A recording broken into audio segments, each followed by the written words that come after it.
안녕하세요, 코인사이트입니다. 트레이딩을 하다 보면 수많은 패턴과 지표들 속에서 길을 잃기 쉽습니다. 어떤 것을 신뢰해야 할지, 무엇이 진짜 중요한 정보인지 혼란스러울 때가 많죠. 이 영상에서는 여러분의 시장 분석을 명확하고 강력하게 만들어줄 단 3가지 핵심 도구에 대해 알려드리고자 합니다. 이것만 제대로 이해하고 활용한다면 더 이상 불필요한 정보에 휘둘리지 않고 시장의 본질적인 움직임을 읽어낼 수 있을 것입니다. 아마 이런 접근 방식은 처음 보시는 분들도 많을 거라 생각됩니다. 그럼 지금부터 시작하겠습니다.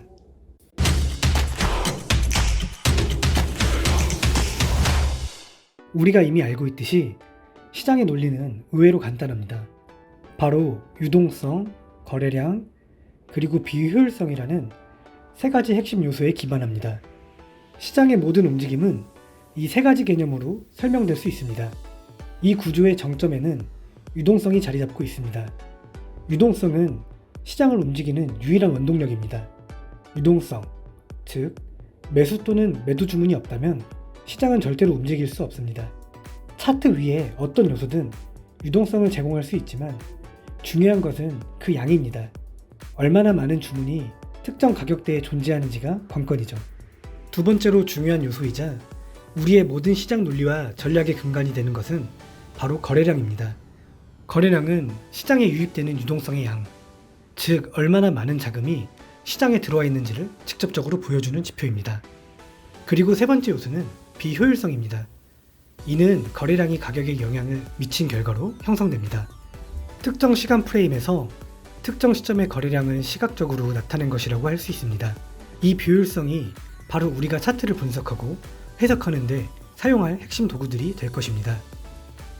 비효율성과 시장 움직임의 깊은 논리를 이해하기 위해서는 2가지 주요 요인을 고려해야 합니다. 첫 번째는 특정 시점에서의 시장 상태입니다. 시장 상태는 균형 상태와 불균형 상태 2가지로 나눌 수 있습니다. 시장이 균형 상태일 때는 매수량과 매도량이 비슷하여 가격이 거의 움직이지 않습니다. 즉 매수세와 매도세 어느 한쪽도 시장을 압도하지 못하는 상황이죠. 이는 매우 드물며 주로 변동성이 극히 낮은 날에 나타납니다. 반면 대부분의 시장은 불균형 상태에 있습니다. 매수량이 매도량보다 많으면 가격이 상승하고 매도량이 매수량보다 많으면 가격이 하락하는 우리가 흔히 보는 시장의 모습입니다. 이것이 더 일반적인 상태입니다. 2번째 요인은 가격 전달의 효율성입니다. 이 역시 2가지 유형이 있습니다. 첫 번째는 효율적인 가격 전달입니다. 특정 가격 움직임 속에서 매수자와 매도자 모두가 존재하여 자산이 비교적 고르게 교환되는 경우를 말합니다.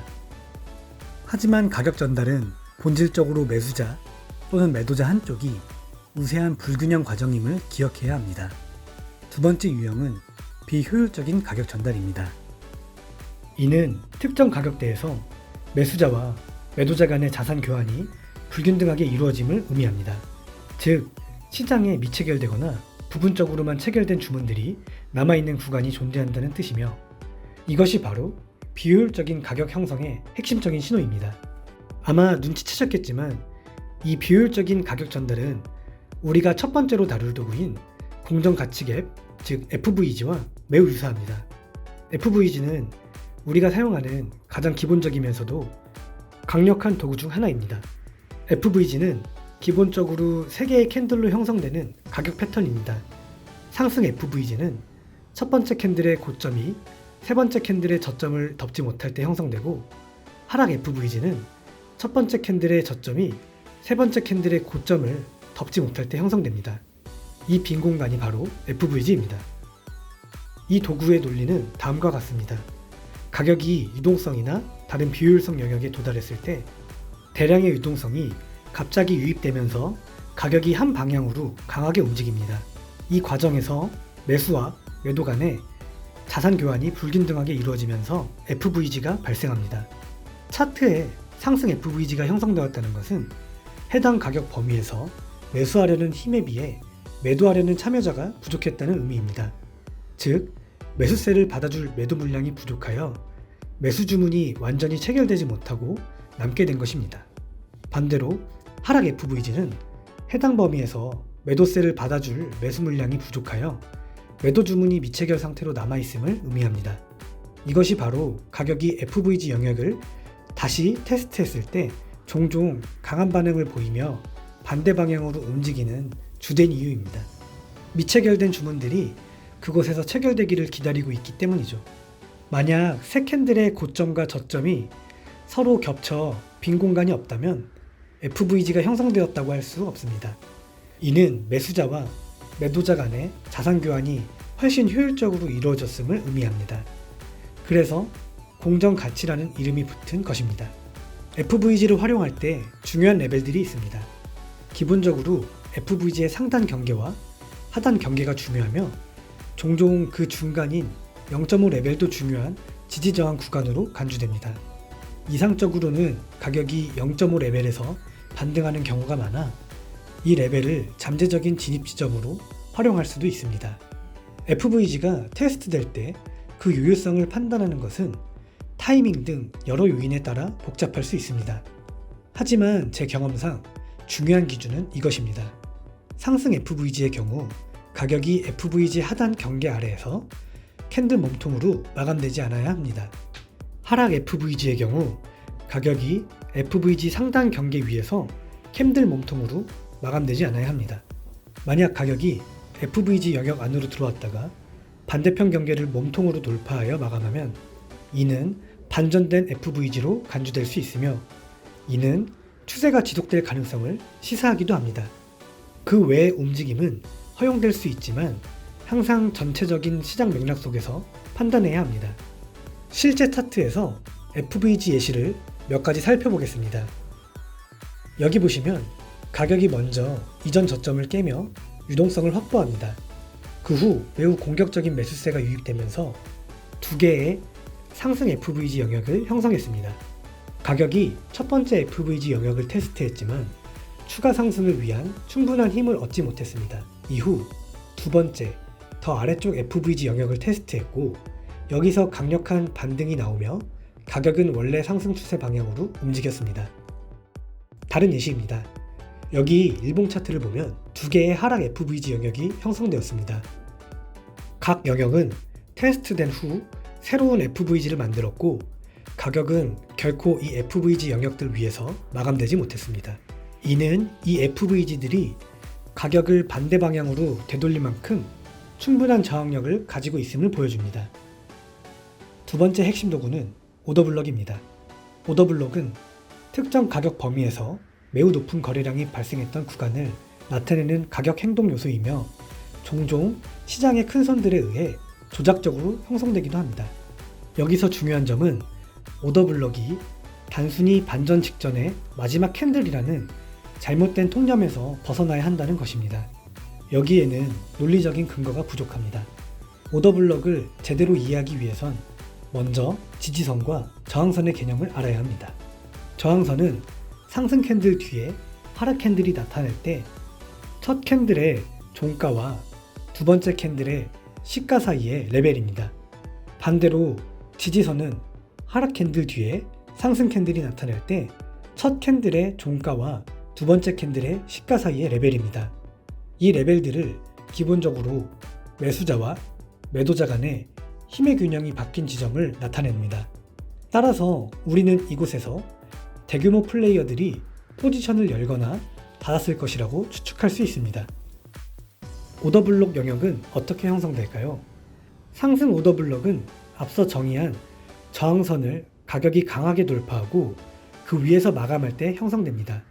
반대로 하락 오더블록은 지지선을 가격이 강하게 돌파하고 그 아래에서 마감할 때 형성됩니다. 이 돌파 캔들 또는 돌파 직전의 특정 캔들을 오더블록으로 정의합니다. 오더블록의 형성 메커니즘을 더 깊이 이해해 봅시다. 가격이 특정 유동성 영역이나 비효율성 영역에 도달하기 위해서는 그 방향으로 가격을 밀어붙이는 힘, 즉 매도 또는 매수 포지션이 필요합니다. 예를 들어 가격을 아래 유동성 영역으로 보내려면 누군가는 숏 포지션을 열어야 합니다. 가격이 목표한 관심 영역에 도달하면 종종 가격이 갑자기 반대 방향으로 강하게 움직이는 것을 봅니다. 왜 그럴까요? 유동성 영역의 경우 그 너머에는 이전에 포지션을 잡았던 참여자들의 손절매 주문이 모여 있을 가능성이 높습니다. 큰 손들은 이를 알고 이용합니다. 가격이 유동성 영역을 건드리면서 손절매가 터져나오고 바로 이 매도 물량을 받아내며 큰 손들은 자신들의 매수 포지션을 대량으로 축적합니다. 이 매도 주문들이 매수 주문의 상대 유동성 역할을 하는 것이죠. 가격이 급반등하는 이유는 큰 손들의 거래량이 다른 참여자들의 총량을 압도하기 때문입니다. 가격이 FVG 같은 비효율성 영역을 테스트할 때는 그곳에 남아있던 미체결 주문들로부터 1차적인 매도 힘을 얻어 반대 방향으로 움직이는 경우가 많습니다. 어쩌면 이 미체결 주문들은 더 유리한 가격에 포지션을 채우고 싶었던 바로 그 큰 손들의 주문일 수도 있습니다. 이것이 오더블록 형성에 조작적인 메커니즘이 주로 작용한다고 믿는 이유입니다. 하락 오더블록의 경우에도 동일한 논리가 반대로 적용됩니다. 그렇다면 왜 가격은 이 오더블록 영역을 다시 테스트할 때 반응하는 걸까요? 세 가지 주된 이유가 있습니다. 첫째, 가장 근본적인 이유입니다. 가격을 특정 방향으로 밀어붙이기 위해 처음에 열었던 포지션이 아직 청산되지 않고 심지어 손실 상태일 수도 있습니다. 만약 큰 손이 가격을 위로 보낼 계획이라면 이 손실 중인 숏 포지션을 계속 들고 있을 이유가 없겠죠. 가격이 오더블록 영역을 테스트할 때 이 숏 포지션을 청산하면서 발생하는 매수세가 가격을 다시 위로 밀어 올릴 수 있습니다. 이 청산은 저항선, 지지선을 돌파하는 순간에 일어나 더 큰 움직임을 유발하기도 합니다. 둘째, 오더블록 형성 시 발생했던 충격적인 움직임 이후 남겨진 미체결 주문들이 이 영역에 여전히 존재하기 때문입니다. 가격이 돌아왔을 때 이 주문들이 체결되면서 반응이 나타납니다. 셋째, 오더블록 자체가 지지저항선과 유사한 논리를 가집니다. 오더블록은 매수매도 균형이 극적으로 바뀐 영역이므로 추가적인 포지션 청산이나 신규 포지션 진입에 매력적인 구간이 됩니다. 흥미롭게도 오더블록을 더 높은 시간 프레임에서 보면 종종 우리가 다음에 살펴볼 리젝션 블록의 형태로 나타나기도 합니다. 실제 차트에서 오더블록의 고전적인 예를 보겠습니다. 가격이 먼저 하락 FVG를 테스트하고 매도 압력을 받아 하락합니다. 그 목적은 아래에 있는 상승 FVG에 균형을 맞추고 비슷한 저점들의 유동성을 확보하기 위함입니다. 이 유동성 확보 구간에서 강한 매수세가 들어와 가격을 다시 위로 밀어 올리고 이전 저항선을 돌파하며 몸통으로 마감하여 상승 오더블록을 형성합니다. 이후 가격이 이 오더블록 영역을 테스트하고 성공적으로 반등하는 것을 볼 수 있습니다. 여기서 주목할 점은 오더블록 영역 내부에 같은 시간 프레임이나 더 낮은 시간 프레임에서 FVG가 함께 형성되는 경우가 많다는 것입니다. 이는 오더블록의 신뢰도를 높여주는 추가적인 확인 요소가 될 수 있습니다. 하락 오더블록의 예시도 볼 수 있습니다. 가격이 지지선을 강하게 돌파하여 하락 오더블록을 형성하고 이후 이 영역을 다시 테스트한 뒤 추가적인 하락 움직임을 이어갑니다. 자세히 관찰하면 시장의 모든 움직임은 서로 연결되어 있다는 것을 알 수 있습니다. 한 영역에서의 매수 매도 주문이 다른 영역이나 도구를 형성하는 재료가 되고 이것이 연쇄적으로 이어집니다. 따라서 영역에서 영역으로 이동한다는 원칙을 항상 기억해야 합니다. 가격은 항상 하나의 관심 영역에서 다른 관심 영역으로 이동합니다. 예를 들어 유동성에서 비효율성으로 또는 비효율성에서 유동성으로 이동합니다. 또한 차트 바깥쪽의 주요 고점 저점인 외부 유동성과 차트 내부의 FVG나 OB 같은 내부 유동성 사이를 오가기도 합니다. 세 번째이자 마지막 도구는 리젝션 블록입니다. 작동 원리는 오더블록과 거의 동일하지만 이 도구의 모습은 어떤 시간 프레임에서 차트를 보는지 그리고 캔들의 시작과 마감 타이밍에 따라 크게 달라집니다. 본질적으로 리젝션 블록 역시 시장 참여자들 간의 힘의 균형이 바뀌는 것을 나타냅니다. 여러분이 지지선, 저항선, 오더블록, 리젝션 블록 중 무엇을 보고 있든 그것들은 근본적으로 같은 개념을 다른 시간 프레임에서 다르게 보여주는 것일 뿐입니다. 리젝션 블록은 어떻게 식별할까요? 첫째, 리젝션 블록은 기본적으로 두 개의 캔들로 구성됩니다. 우리의 관심 영역은 이 두 캔들의 꼬리가 만드는 전체 범위입니다. 어느 쪽 꼬리가 더 길거나 짧은지는 중요하지 않습니다. 만약 긴 꼬리를 가진 캔들이 하나만 있다면 이것은 단순한 거부 신호일 뿐 리젝션 블록으로 간주하지는 않습니다. 이런 경우 다음 캔들이 그냥 추세를 이어갈 수도 있습니다. 둘째, 이 긴 꼬리가 중요한 역할을 해야 합니다. 즉, 이전 고점 저점의 유동성을 확보하거나 FVG와 같은 비효율성 영역의 균형을 맞추는 움직임을 보여주는 것이 중요합니다. 다만 때로는 리젝션 블록의 캔들 몸통이 이 꼬리 범위 안에서 마감될 수도 있는데 이것도 허용 가능하며 도구의 논리를 해치지 않으므로 활용할 수 있습니다. 차트 예시를 통해 시간 프레임과의 관계를 확인해 보겠습니다. 여기 일봉 차트에서 형성된 리젝션 블록이 있습니다. 이 꼬리 범위를 표시하고 4시간 봉으로 시간 프레임을 낮춰보면 이 영역이 4시간 봉에서는 오더 블록과 매우 유사한 형태로 나타내는 것을 볼 수 있습니다. 다른 예시입니다. 이번에는 주봉 차트에서 형성된 하락 리젝션 블록입니다. 시간 프레임을 일봉으로 낮춰보면 역시 이 리젝션 블록 영역이 일봉 차트에서는 명확한 오더 블록의 형태를 띠고 있음을 확인할 수 있습니다. 이제 비효율성에 대한 논의를 마무리하며 최종 결론을 내리겠습니다. 차트상의 어떤 비효율성이든 그것은 가격이 움직이는 과정에서 시장 참여자들의 주문이 미체결되거나 부분적으로만 체결되어 남겨진 영역을 나타냅니다. 그 이유는 다양할 수 있지만 본질은 같습니다. 혹시 왜 프랙탈은 비효율성으로 간주하지 않는지 궁금하시다면 답은 간단합니다. 프랙탈 너머의 주문은 가격이 형성된 이후에 나타나는 현상이지 가격이 전달되는 과정 중에 발생하는 비효율성이 아니기 때문입니다. 결국 우리가 다룬 핵심 도구들을 요약하면 다음과 같습니다. FVG, 주로 포지션 진입을 위한 주문이 미체결되어 발생하는 불균형하고 비효율적인 영역입니다. 오더 블록과 리젝션 블록, 주로 포지션 청산을 위한 주문이 미체결되거나 혹은 새로운 포지션 진입을 위해 의도적으로 형성되는 불균형하고 비효율적인 영역입니다.